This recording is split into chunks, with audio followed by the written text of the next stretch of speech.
स्वर्गदरी जुन समुद्रदेखि 7217 फिटमा भएको एक मन्दिर, धर्मशाला, सनातनीहरूको तपोभूमि र आधुनिक संसारबाट टाढा दिव्य पुरुषहरूको घर हो। भनिन्छ कि यहीँदेखि दिव्य मानिसहरूले आफ्नो पञ्चभौतिक शरीरलाई त्यागेर ब्रह्मलाई प्राप्त गरेका थिए। हुन त मानिसहरूलाई फुर्सद नै कहाँ छ, सोसल मिडिया, एआई र इन्टरनेट बाहेक पनि प्युठानमा एक अलग दुनियाँ बस्छ भनेर। सो आजको यात्रा दाङ तुलसीपुरदेखि स्वर्गद्वारी मन्दिरतिर। बिहानै म र मेरा साथीहरू लोकल बसमा चढेर घोराई बस पार्कसम्म पुग्यौँ।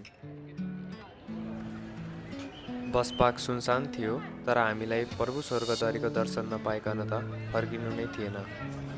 यात्रा सुरु गर्नु अघि केही खाजाहरू, फलफुलहरू र पेट पूजा गर्नलाई केही सामग्रीहरू बोक्यौँ। बसमा चढ्ने बित्तिकै यस्तो गीत सुन्यौँ जसबाट नेपाली हो भनेर त जसले पनि भनिदिन्छ। बाटो धुलले भरिएको खराब थियो। धेरै धुल भएका कारणले एकैछिन भए पनि रुक्नु पर्यो। अझै पनि यस्ता घरहरू देख्दा, मानिसहरूको दैनिक जीवन देख्दा नेपालका नेताहरूमाथि धिक्कार हुन्छ। रोल्पा पुग्न साथ हामीले सुन्दरता के हो भनेर पहिलोचोटि जान्यौँ। लाली गुराँसले भरिएको यो जिल्ला आफैमा एउटा सुन्दरताको प्रतीक हो। आयुर्वेदको विद्यार्थी भएका कारणले दारू हरिद्राको रुख हरेक चोकचोकमा थियो। रोल्पाका मानिसहरू एकदमै मेहनती र सहयोगी थिए। फोक्सोको एल्बोलैसम्म धुलो बोके पनि हामीले आफ्नो यात्रा छोडिनौँ र केही समयपछि प्युठान जिल्लामा छिर्यौँ।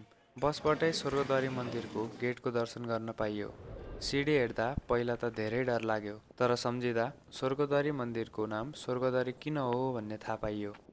मानिसहरू विभिन्न जिल्लाबाट आफ्नो केही समय भगवानलाई चढाउँदै यहाँ आउने गर्छन्। धेरै सङ्घर्षपछि अन्ततः मन्दिरमा पुग्यौँ।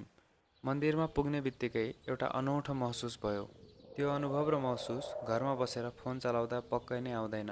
सूर्य बिस्तारै डुब्दै थियो, हामीलाई बस्ने ठाउँ चाहिएको थियो र स्वर्गद्वारी मन्दिरमा पुगेपछि भगवानले हाम्रो पीडा सुनेर विभिन्न धर्मशालाहरूको व्यवस्था पनि गर्नुभएको थियो। टिकट काटेर हामी शय्यामा विश्राम गर्न गयौँ र एकैछिनपछि 7 बजेतिर खाना पाकिएको सूचना पनि आयो र खाना खान गयौँ। घरको जस्तो विभिन्न प्रकारको खाना नभए पनि भगवानको प्रसाद भनेर सेवन गर्दा वर्षौंको भोक मेटिएको जस्तो अनुभव भयो। एकैछिनमा सयौं भक्तजनहरू, त्यहाँ बस्ने सेवकहरू, गुरुहरू सबै भजनतिर लाग्यौँ र भजनमा मलिन भयौँ।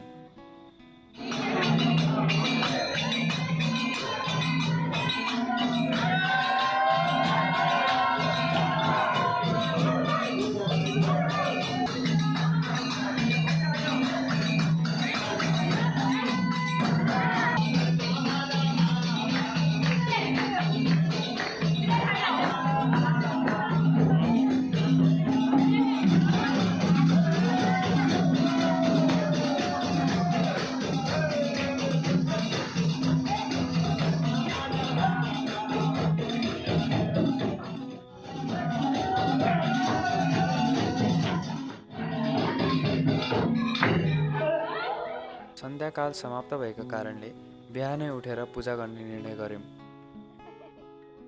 भोलि बिहान 5 बजेतिर हिउँ जस्तो पानीले नुहाएपछि पूजा गर्न गयौँ।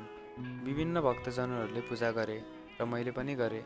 मनमा भएका प्रश्नहरू सोधे, पहिलोचोटि एक्लो नभएको अनुभव गरेँ र आफ्नो आत्मालाई एकैछिन भए पनि भगवान स्वर्गद्वारीमा मलिन गरेँ।